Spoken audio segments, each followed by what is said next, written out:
What's up, people? Just a quick run through of the notes for our new language topic in stage 8. The main topic is accusative plurals. But before we get to what's new, I think it's worth it to go over what we've already done on this topic. So after 2 stages of talking pretty much exclusively about verb forms and verb tenses, we're moving back to nouns. So we really haven't seen nouns since stage 5. But remembering what we did back in stage 5 and remembering what we did all the way back to stage 2 even is going to help you with this new topic that we're seeing in stage 8.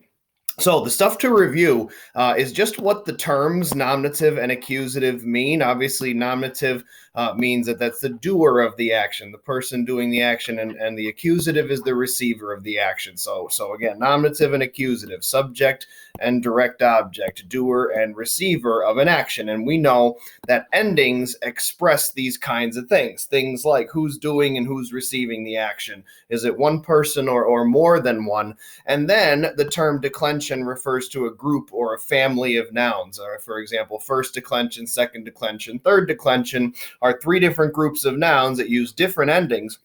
But what doesn't change is what nominative means, what accusative means, what singular and plural means. Just different groups use different endings to express essentially the same thing. So we're going to build on the foundation we have with things like am, um, and em, and endings like ae, I, and es from stages 2 and 5 respectively, as we move into another kind of small group of endings.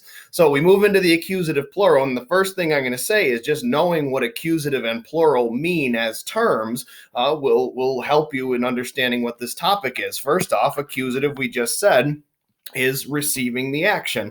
But plural, as we learned in stage 5, is more than one. So now, really what we're learning how to say is more than one person receiving the action in the sentence. So I pretty much say that right here. A plural direct object, each declension has a new ending to express that.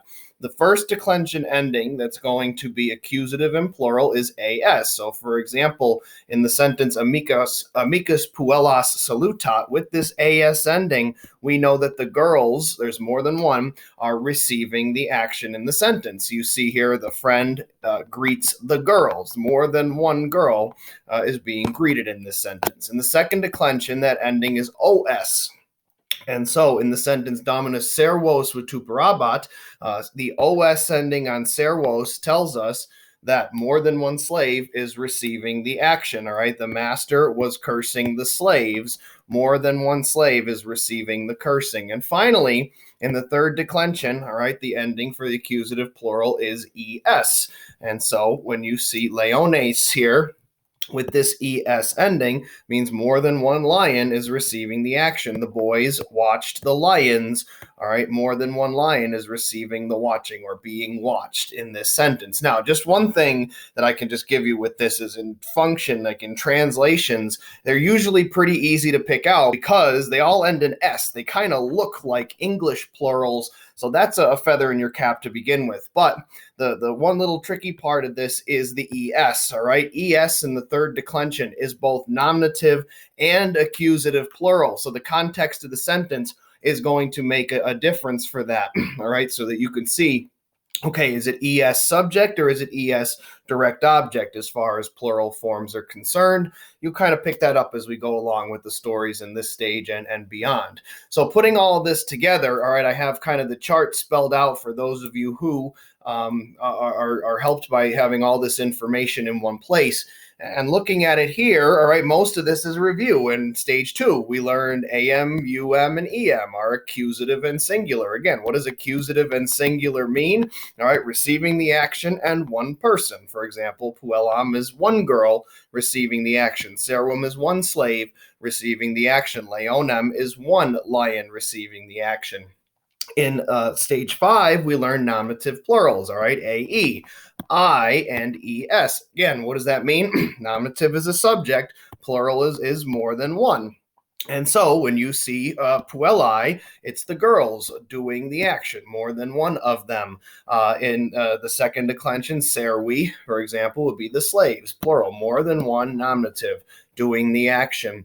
Then you see leones. We learned this in stage 5. Nominative is doing the action, and plural is more than one, in this case, lion. So all we're incorporating into this is kind of a combination of both, all right? AS, like we see, puellas, os like servos, and es like leones are accusative and plural, all right, receiving the action in more than one, all right? That's what these charts essentially mean.